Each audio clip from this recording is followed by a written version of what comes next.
I'm delighted to have the opportunity to read out this statement from the utterly fabulous Rhona Hotchkiss.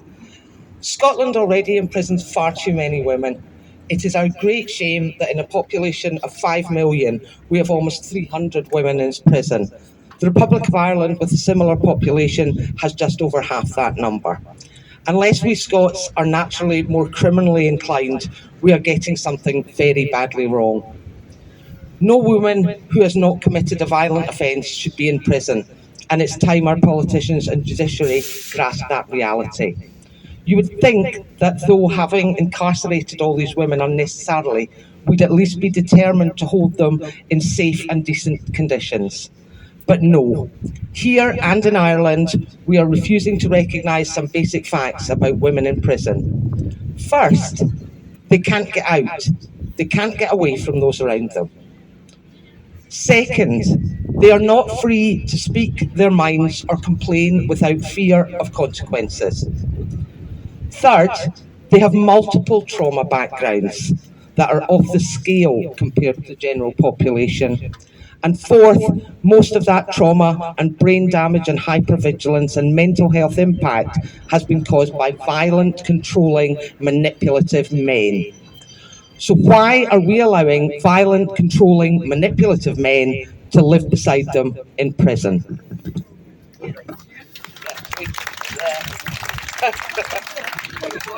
In December 2022, our politicians had the chance to stop that happening, and they chose not to. Think about that. In January, we discovered that although the Cross Scottish Prison Service had the means to stop this happening, they chose not to. Make no mistake, the Scottish Prison Service exists to implement the wishes of the Scottish Government. They don't care about women in prison, so the SPS doesn't have to either. I'm sick and tired of people pretending we need to bend to the wishes of violent, controlling, manipulative men. Women in prison are some of the most vulnerable people in society, not the men who use and abuse the system to ensure an easier passage through it or play out their fantasies among women. Of course, some women in prison have done terrible things. Others are not entirely innocent.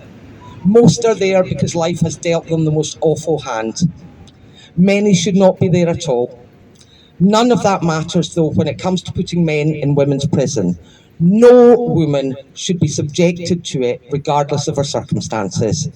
Our liberty is not restricted, and we are free to speak our minds.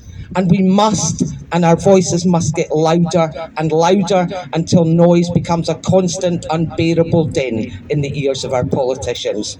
No males in women's jails! No males in women's jails!